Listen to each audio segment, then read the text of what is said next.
Welcome to today's New Life Live podcast. Today's podcast is brought to you by you. Your donations make this podcast possible. Please consider donating today using the New Life app, visit newlife.com, or call 1-800-NEW-LIFE.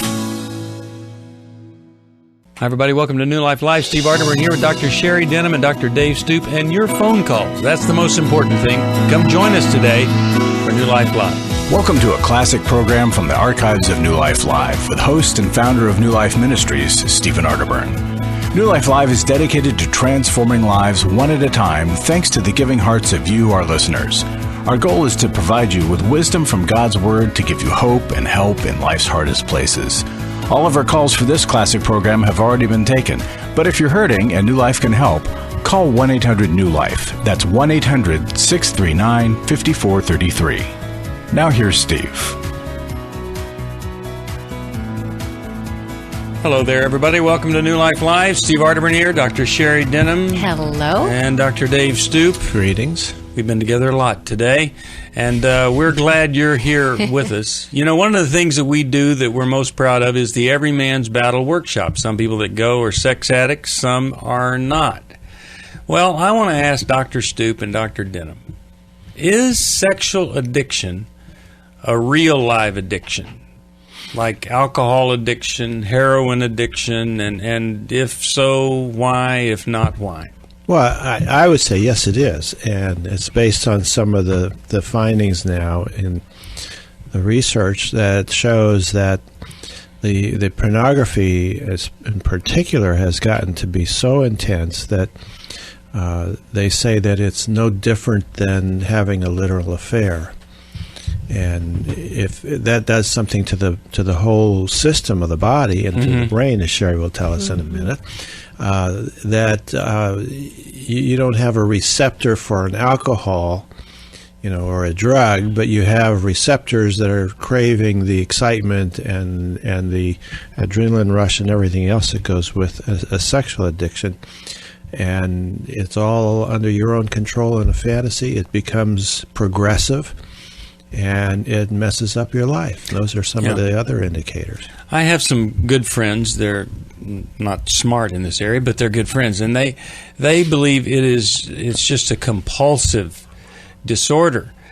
But I don't necessarily know how to describe this, but it seems to me that the compulsive disorder is more of a drive to have to do something, and then the sexual addiction is more of a pull to experience relief. But the compulsive disorder, it really doesn't have a euphoric effect at the end of it like gambling does, because it activates those same receptors. And I believe sex is an addiction just as chemical addiction as alcohol addiction. The compulsive disorder, reduces anxiety in general, but an addiction has something that I'm trying to get, a feeling that I'm trying to create that doesn't last, so I have to repeat it, and it's that type of thing.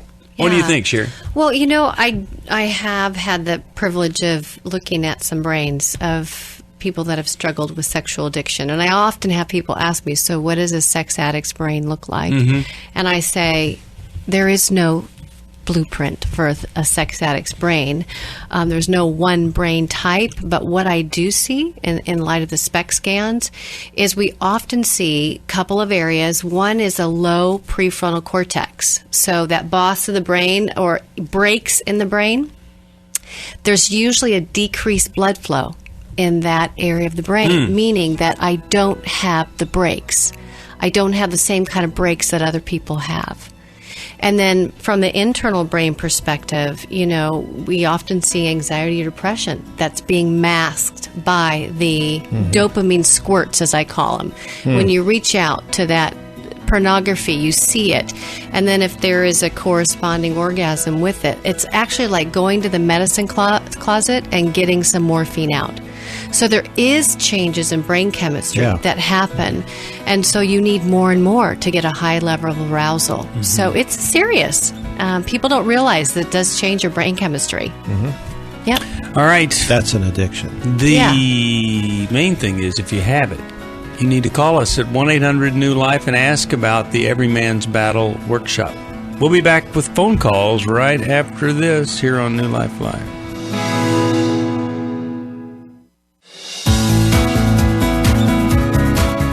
Welcome back to this classic program from the archives of New Life Live. If you're hurting and New Life can help, call 1-800-NEW-LIFE. That's 1-800-NEW-LIFE. Now back to New Life Live. We're back. We're going to go to Angie from Dayton, Ohio. Hello, Angie. Welcome to New Life. You listen on the internet. Yes, I do. How are you? Great. What's going on? I'm going through a bitter divorce. Mm-hmm. And I have two boys, 14 and 12. I'm so sorry. I have the hiccups. Really? I can't believe I've been waiting this long and I got the hiccups. That's okay. Boo. Please bear with me. Boo. Did we scare you? Okay. Breathe in a bag. Actually, if you could, to get rid of them, I don't care what you did. Breathe in a bag in between. Quick question for you. Okay. Why is it bitter? Why is I'm it? sorry? Why is your divorce bitter? I mean, all divorces are bitter, I think, but why is yours really bitter? Well, my husband is on his third marriage. All of them ended in adultery. And we were married 15 years. We have two beautiful boys. 14, I thought you said you were going. I thought you said you were going through a divorce. Yes, because the best way to explain what he is a narcissistic socio. All right, now wait. Let me just clarify here. You're the fourth wife. Third. No, I'm the third. Third, and this one ended in adultery like the other two. Right, and he's already engaged to his fourth wife. Okay, but you're still married. That he moved in. Now, his mistress that he moved in with. Now, why does that create a bitter divorce? I just want him to go, and he just keeps prolonging this divorce over and over again. Well, what's the matter with your attorney? Why doesn't your attorney get that done for you? I said. I wish she could, but, this is my first divorce. I believe that, marriage is a covenant, not a contract. And I don't know what's going on. So did Jesus. I'm a rookie. So did Jesus. Jesus thought it was a covenant too, but he also said when people commit adultery, you're not bound to that covenant. Right. Didn't Jesus say that? Oh, yeah, absolutely. Okay. So why were you bringing up that it's a covenant, not a contract? Well, I believe when I stated that our marriage was for better or for worse, for worse, that it wasn't for better or for worse except A, B, and C. Well, yeah, but you didn't have the choice. He left you, right?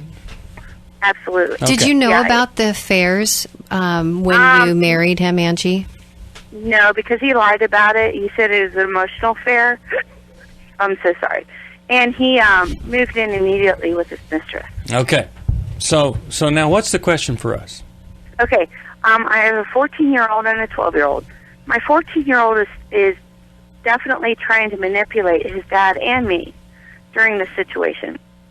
And my son hadn't been home in a long time, and he has been finally coming home recently. He told me he was trying to push me away so that, he doesn't lose his dad. Okay? So he's been coming home, but he's been wanting me to drive him to a lot of these functions that he has.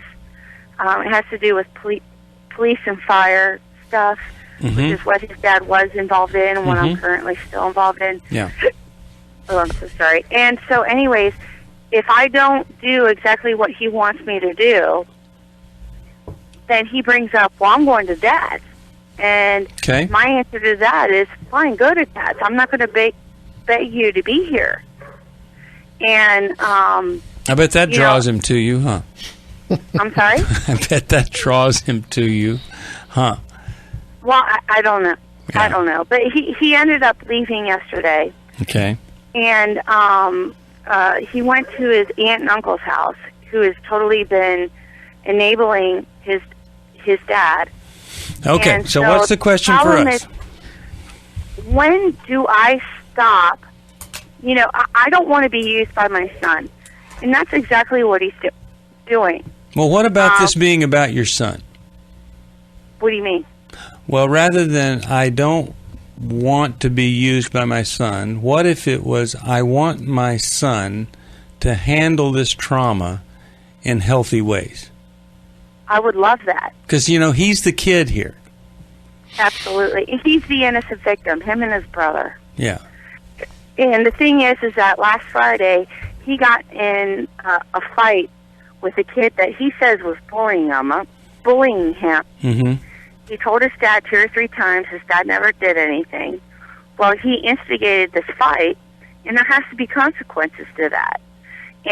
And I have boundaries, and I have my limitations. And so when he wanted to go to the police department, I said no. And he threw a fit because I wasn't doing what he wanted me to do. And then he ended up calling his dad, which called his aunt and uncle on my husband's side, and he left.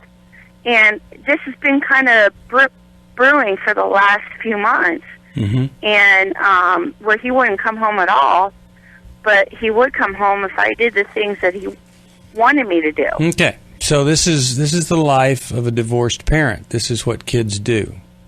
Right.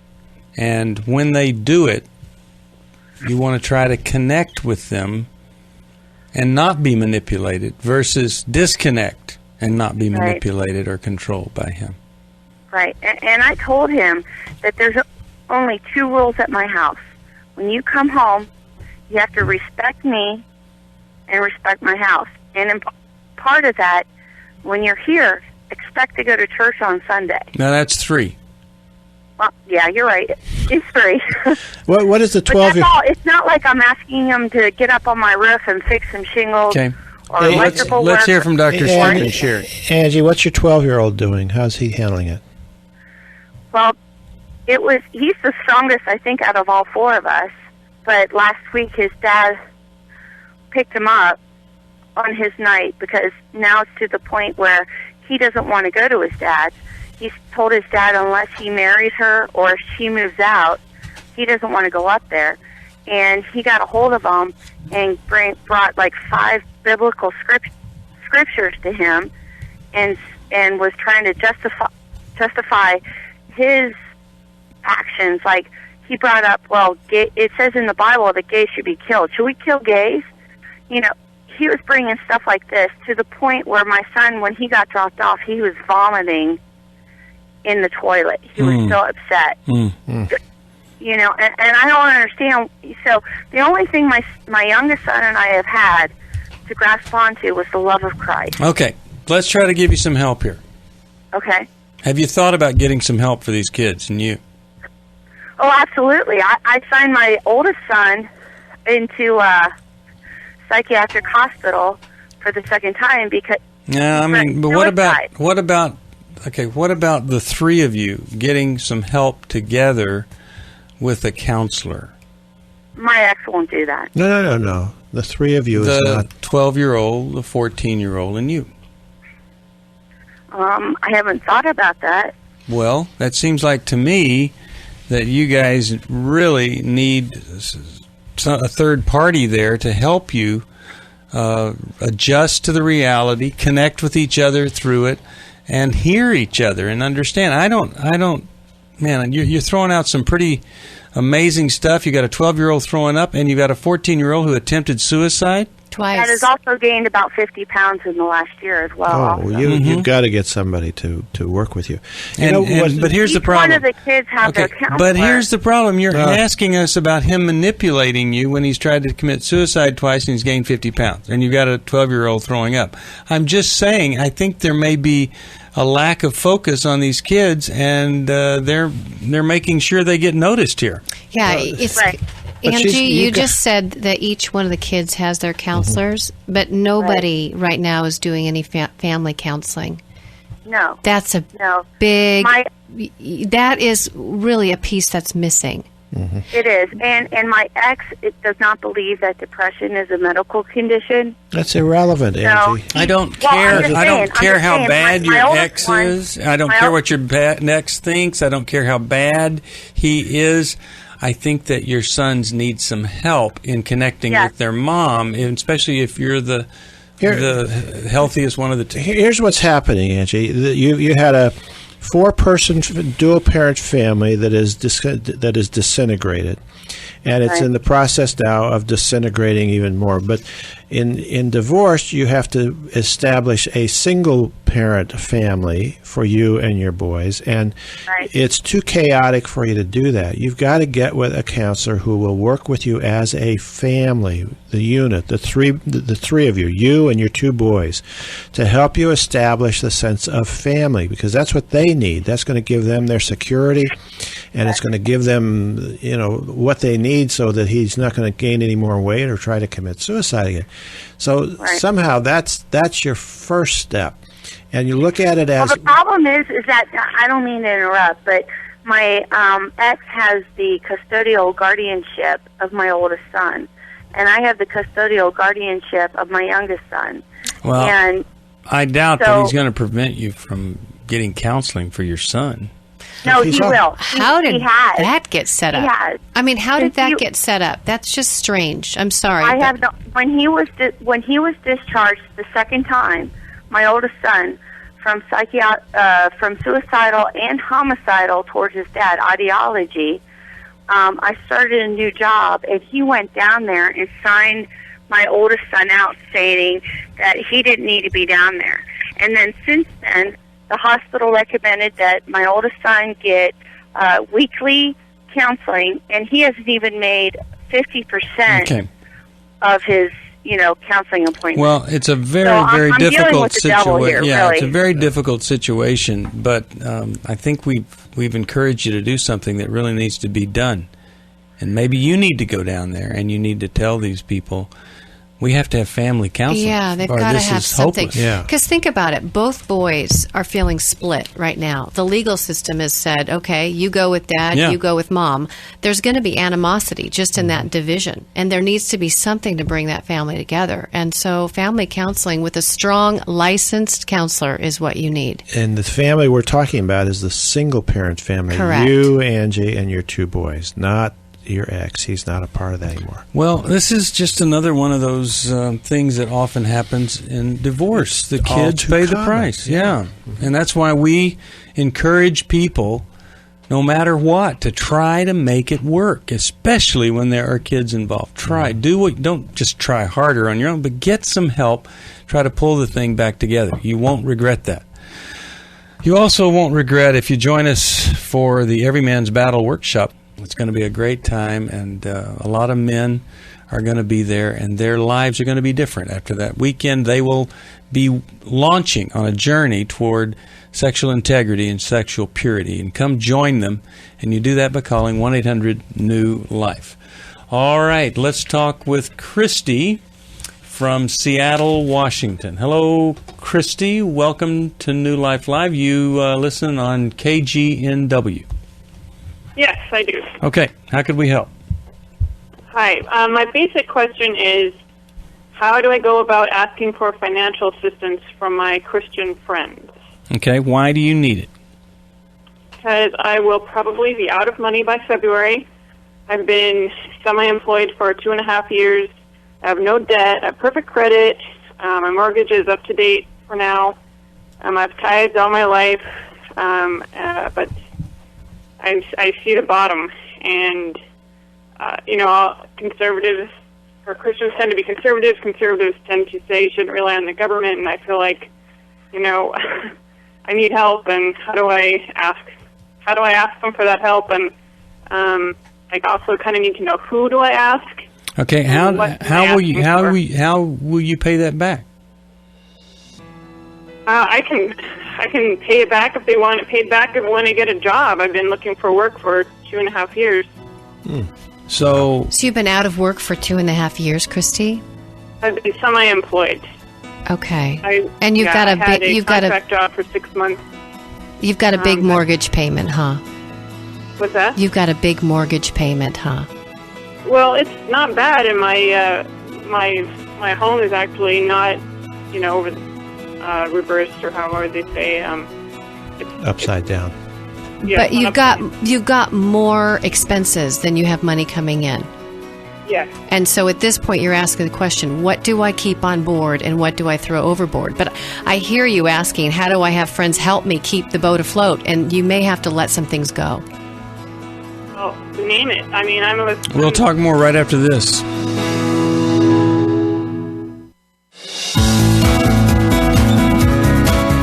We'd love to hear from you. You can write us at P.O. Box 1029, Lake Forest, California, 92609. Now back to New Life Live. We're talking with Christy, and so Christy, I thought you were asking for a loan, but what you're asking for are your Christian friends to give you money. Is that right? I'm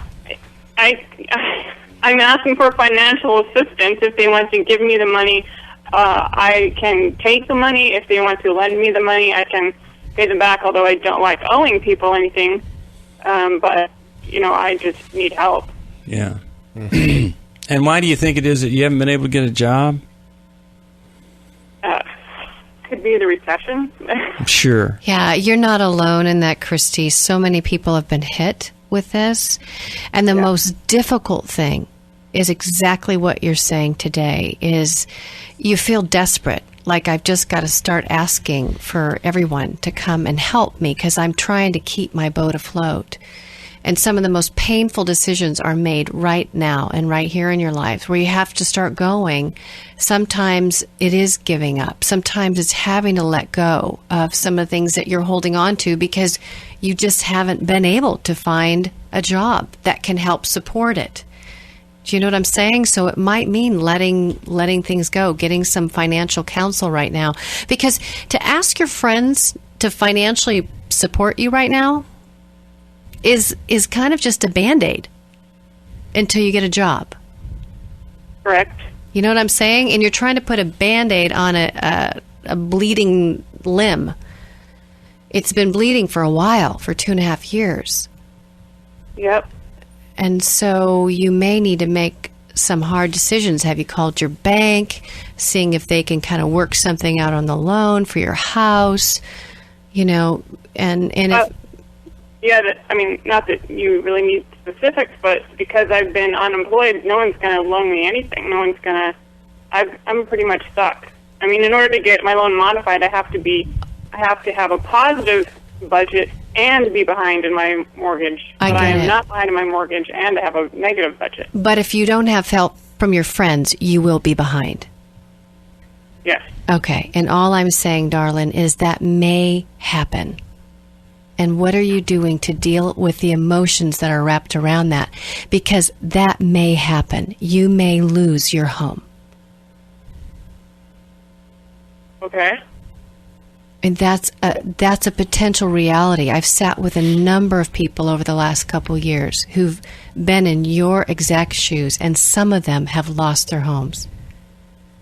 Some of them have had to go back to the bank, and some of them have had to get apartments and start over again. It's one of the most painful things that they've gone through. But as they've gotten unburdened, they're getting their feet back on the ground again. So you're saying I should keep this to myself?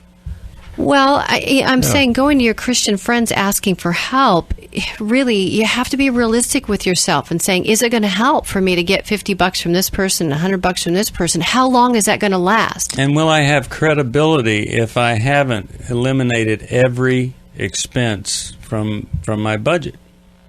I have big credibility because I'm probably the cheapest person they all know. I'm talking to you in a Petri house with a blanket wrapped around me. Wow, and it's cold up there. Hey, where you asked where do you start? I would think you start with your church, Christy. I wouldn't go to my friends. I would go to my church first, and I would talk with my pastor, and I would get some real sound spiritual help from him, and that's where I would start, and then. And see if he can refer you to someone, a Christian that can help you financially. Just maybe sit down with you and look at what reality is. Because sometimes when all that's happening around us, we get so panicky and desperate. We just start making decisions like to get help. But you need someone that can help you, guide you through this.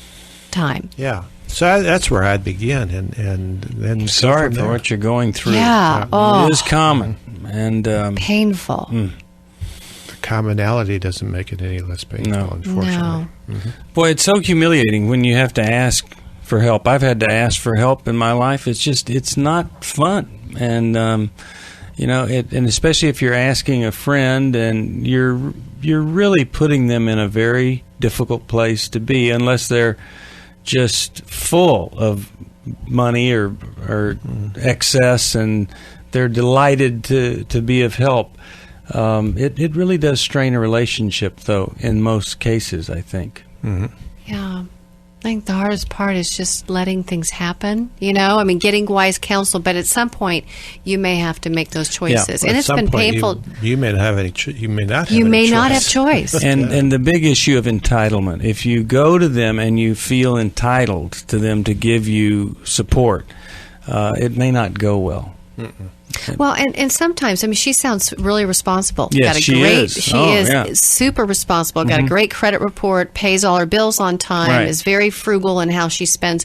It's this type of person that has the hardest time letting something slide off the cliff. Do you know what I mean? Because it feels so irresponsible. They feel guilty. Like nothing you can do. There's nothing. Mm-hmm. In certain situations, that you've done everything you can do, and you just have to let go. Yeah. There's some joys of renting, If she's not upside down, if she can, you call somebody else when the pipe breaks or whatever, and not as expensive sometimes. All right, we'll take a break. We'll come back for the final half of New Life Live. We're really glad that you're here with us. If you can help us, it is 1-800-NEW-LIFE, 1-800-NEW-LIFE. To give this program life in your area, for you to continue to watch it or to hear it in the form in which you do, at the place where you do.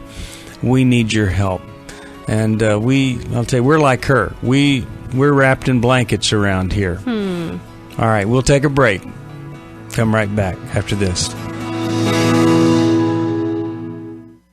I was really living a very anxiety-filled life. I turned on New Life, and the topic that day was about anxiety. And just by listening, I got relief. You can help New Life Live stay in the air by joining Club New Life today. When you sign up to support us monthly through Club New Life, we'll send you a set of 4 devotionals, 100 Days of Character, Peace, Prayer, and the newly released 100 Days of Healing. Plus, there are ongoing benefits like access to the Club New Life video library, the monthly Club New Life CD or download, quarterly resources, free shipping on purchased resources, and discounts on workshops. I did go to Take Your Life Back. That's been immensely helpful to me. That's why I continue to support the ministry with the hope that not only am I helping my own situation, that I'm helping others as well. Support Club New Life, and together we can help hurting people find help and hope in life's hardest places. Call 1-800-639-5433 to join Club New Life today.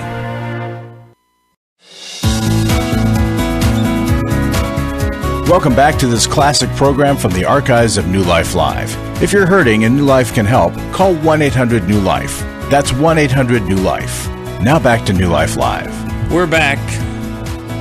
Got some great things coming up. Every Man's Battle, Marriage Conference, all these things you can find out about at newlife.com. Hope that you will.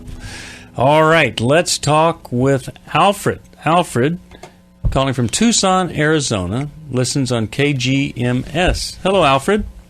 Hey, hi. Thank you for having me on. Certainly. What's going on in your life today? Well, I don't even know where to start. My brother, for the past 2 years, we found this out a little bit ago, is a heroin addict. Really? And, yeah. So it's been a process. It's been very hard. How far away does he live from you?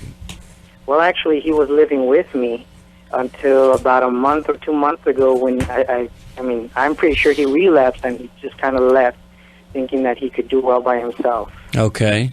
Well, how could we help you today? He lives in the same city, but, with other family members, but then he's like with friends and so on and so forth. My question is, it's been hard just dealing with all of this. It's been hard on my mom. Mm-hmm. My father passed away when he was 33 years old. I'm 30 years old now. I was 5 years old back then. And so she never married. She just raised where there's 4 of us. So finding this out for her has been kind of devastating. We're a Christian family. Because of my father's illness, he died of cancer. Yeah. We came to know the Lord. But it's just been really hard to kind of deal with all of this. And my brother was raised in a Christian home, but I guess he started hanging out with the wrong type of people, friends or crowd, and little by little, this was all a secret till about a couple months ago. All right, now how could we help you? My question is how to deal with this. I mean, I've been trying to, get him the help. I've been there for him. I'm a minister as well, and I had him in my home. I have 2 children, and the hard part is how to help him, even though I know the help, he has to want the help. And it seems like he does want the help, but then he doesn't want the help. Alfred, how many things did you find missing in your home? What was that question? I'm sorry. How many things are missing from your home? No, actually nothing is missing. Good. Okay, then you're fortunate. I have a son who's a recovering heroin addict, and let me give you a couple of things that you need to do. One is you need to really get educated about addiction. Sure. And the way to do that is to call one of the hospitals in your area that treats alcohol addiction, ask them if they have a speaker meeting, and start going to that meeting and taking your family. Get your mom to go with you as well. One of the principles you have to follow, and there's no exception to it, is that when he's using, you have nothing to do with him. You can't help him. You can't give him any money. When he's in recovery, when he's trying to make things work, you give him all the support you can. But if you try to support him when he's using, you will end up resenting it. He'll just use you and take you for everything, because that's one of the most powerful addictions a person can get caught in with heroin. It's one of the most addictive drugs you can get, and so I was told you could take 100 people and take them out in a parking lot and shoot them up with heroin, and 99 of them would become addicts. Oh, wow. So that's what you're dealing with. And so you're going to get a lot of behaviors that are painful and hurtful, but remember, that's the addiction that's doing it. And when he's active in the addiction, you have nothing to do with him. And you love him, but you don't help him. And when he wants to get the help and he sets it up to get the help, then you step in and provide the support. And it's important you do it, but only when he's initiating getting the help at that point. And at times, 2 months ago when we found this out, I took him to detox here in the area, and he went through that, and he said it was horrible. Then we found a NA meeting, and we started going to that. I started going with him. Well, good for you. Good. You Good were doing for you. some very healthy, wonderful things. Mm-hmm. Yeah, and the problem is that he was really good about it, and then I don't know if it's friends or what it is, and I know it's the addiction. No, it's the addiction. I can't lie to myself. Well, he will relapse several times because of that powerful addiction, but each time there's growth. Each time he's moving forward, so don't give up on that. Yeah, the way I look at it is every time he goes into treatment, he gets closer to getting well. Definitely. Mm-hmm. But, relapse kind of has these 4 different stages. And, the first stage is really compliance. You're not really motivated anymore, but you're going along with the program, which is better than not going along with the program. But then you get confused, and you start to wonder, well, was it really that bad? What? And so then... And you watch a heroin addict go through, if you were to watch him go through detox, you think, how would they ever want to do that again? But that's that next stage. The delusion. Yeah.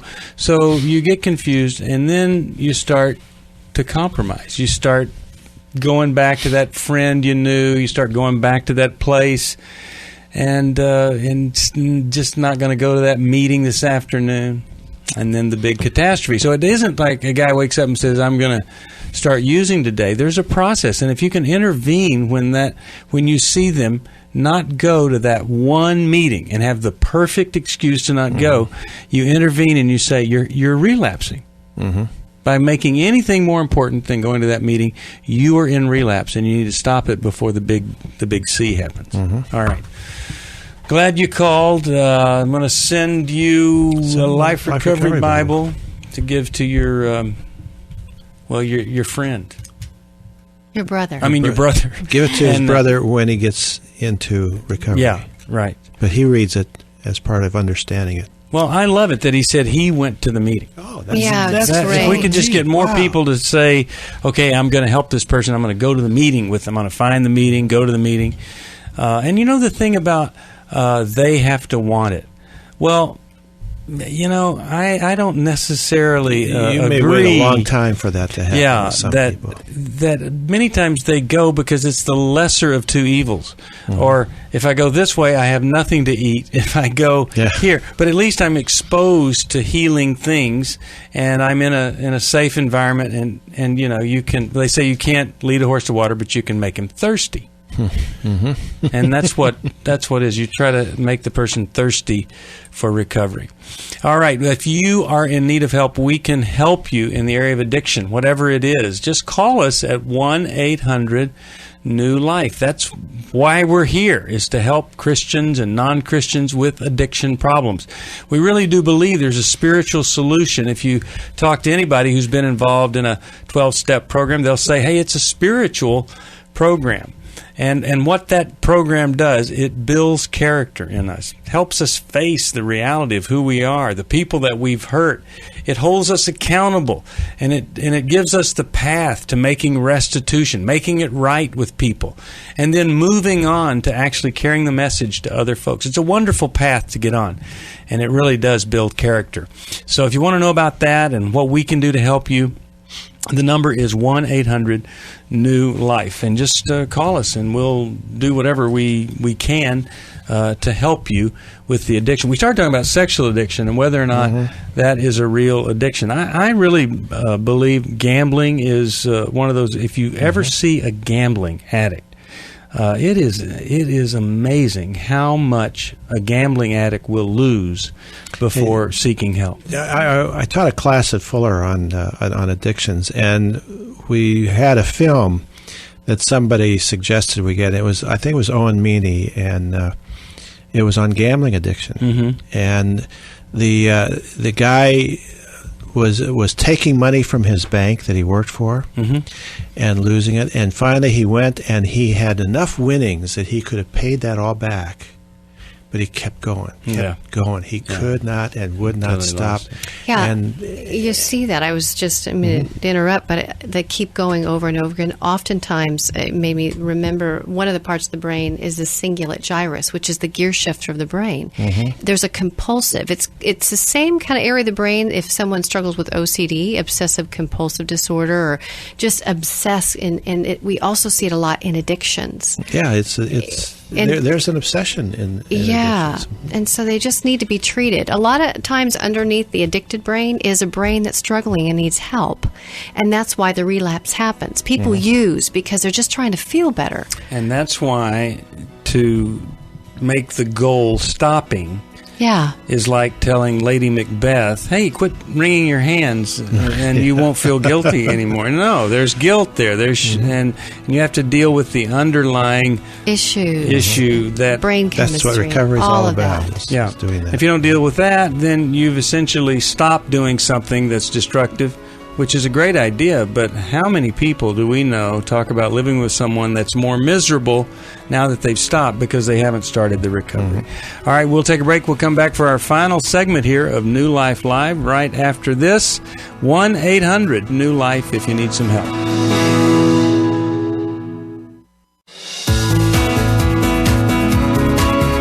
To find out more information about New Life or to order any of the resources mentioned on today's program, call 1-800-NEW-LIFE. Now back to New Life Live.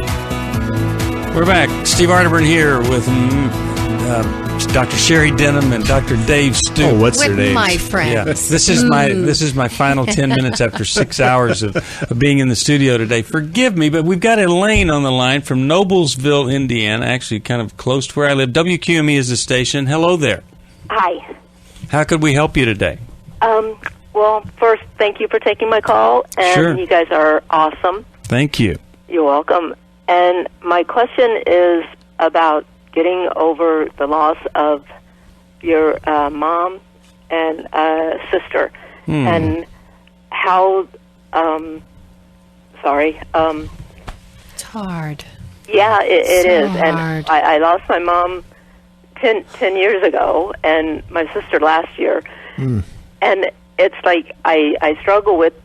That's the best I can do, is just saying I lost them. I can't say anything else, and I'm trying to figure out if that's normal to go that long, or if Well, you know what I think happened, Elaine, is that you grieved some for your mom, and then you kind of got it under control. And then when your sister passed, that just opened everything up, and now you're grieving for both of them. But I never really did get over my mom either, and Okay. so it's just like added on. But I have always. Sorry, I'm kind of stuttering. That's all right. What emotions have you experienced as you've grieved? Just the sadness? Yeah, and just missing them, and mostly, just the sadness, and not really being able to deal with it to a certain point. Grieving has two facets to it. Sadness is one of them, and the other one is protest, anger. And women often have trouble doing that protest, the anger part of it. I think that's probably true for you. Yeah, because I have heard that you're supposed to get angry, but I've never been able to get angry. I don't even know who to be angry at. Well, I mean, you can be angry at the doctors, you could be angry at the system, you could be angry at God, you could be angry at life. You might even get angry at mom for leaving you, or your sister for leaving you, even though they had nothing of a choice in doing that. But that's why I can't get mad at them, and I can't get mad at God. And Why? I haven't been mad at God, and I can't get mad at them because I know they didn't want to leave. Well, why can't you get mad at God? Because I don't know. I don't blame him. It's just I can't get mad at him. Do you get angry at anything ever? Yeah. Oh, okay, that's hopeful.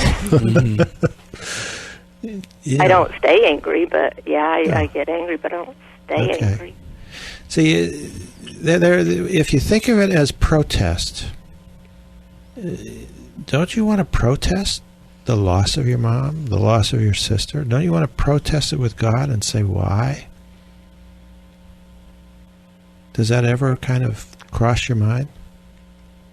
It does, but it doesn't stay there. Mm-hmm. If that makes sense, it's just kind of it's like I say it, and then I was like, well, no.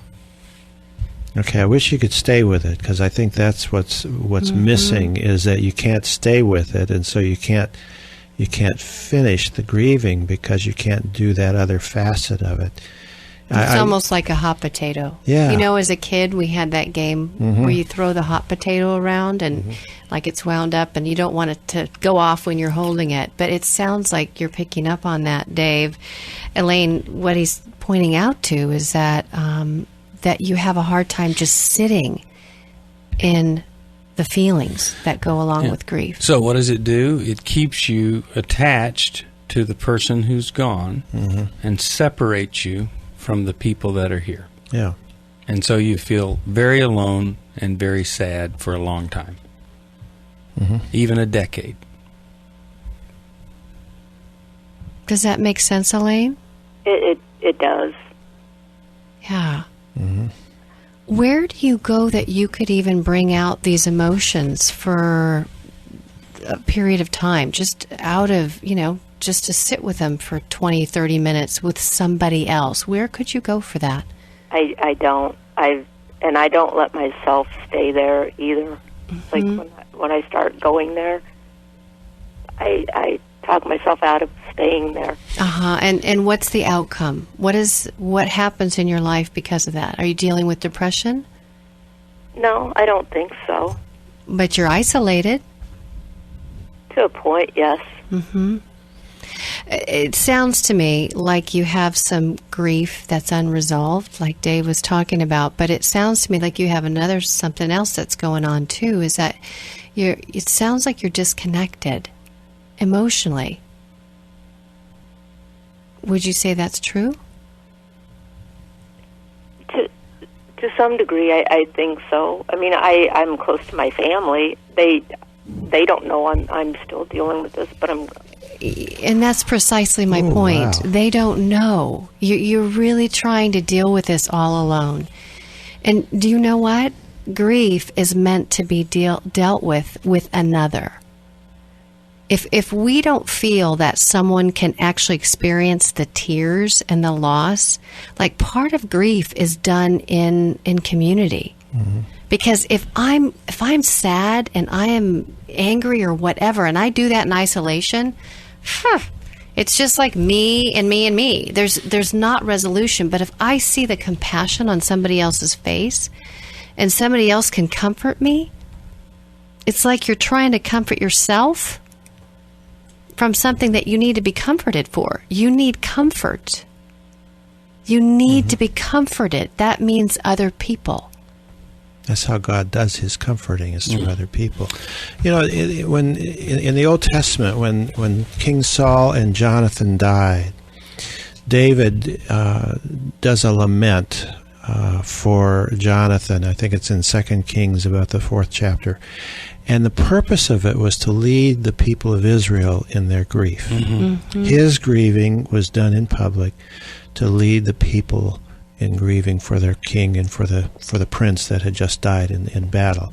And that's what you were just saying. And so you got to find a grief group, Elaine, and ask your pastor where there's a grief group, and get in a group of other people who are grieving and help each other and encourage each other. They'll help you resolve the 10 years and the loss of both significant women. In the old days, they hired people to grieve. Yeah. You needed grieving people around you. To help you grieve. Yeah, it's just part of it. Mm-hmm. Hey, one of the realities that we're facing here is a potential grief if we have to go off of the air in your area. And there are some stations, you can find them on our website, that are in jeopardy. And we have been told if we don't stay current, we're gone. They have another program to take our place, and we don't want that. And January is such a tough month, low giving month after December. We need your help. And maybe you didn't give at the end of the year. Maybe you've thought about giving. You could really help us stay right where you're watching us or listening to us by giving a gift to New Life Live. So please come and join us and be part of the New Life Giving family. We really do need your help. We've never needed your help more. Extremely, extremely worried about what might happen. We trust God, but we're looking at the reality, and I'm hoping that God is nudging you to call us and to help us through this difficult time. 1-800-NEW-LIFE. That's the number to call if you can help. 1-800-NEWLIFE. Thanks for listening. We hope this program has helped you by giving you insights for handling the challenges you face in your life. We want you to know that we're here for you, but you also need to know that New Life Live is a listener-supported ministry. To make your donation or to get any of the resources mentioned on today's program, call 1-800-NEW-LIFE. That's 1-800-639-5433, or write to us at New Life Ministries, P.O. Box 1029, Lake Forest, California, 92609. Please join us again on Monday for New Life Live. Hi, Steve Arterburn here. Thanks for watching New Life Live on our New Life YouTube channel. You know, you can see it anytime. Hope you'll subscribe, and when you do, hope you'll turn that little button thing on, the bell, so that whenever we post a new video, it'll ring right through. Now, if you go to newlife.com, you'll see the schedule of when we're in the studio, which is helpful to know if you have a question for the program, or you could go to newlife.com or call us at 1-800-NEW-LIFE. You could do this on the app. I mean, there's so many ways that you can stay in touch with us and know when we're there, because we want to answer your questions. So thanks for watching right here on the New Life YouTube channel, and we'll see you next time. click here to subscribe.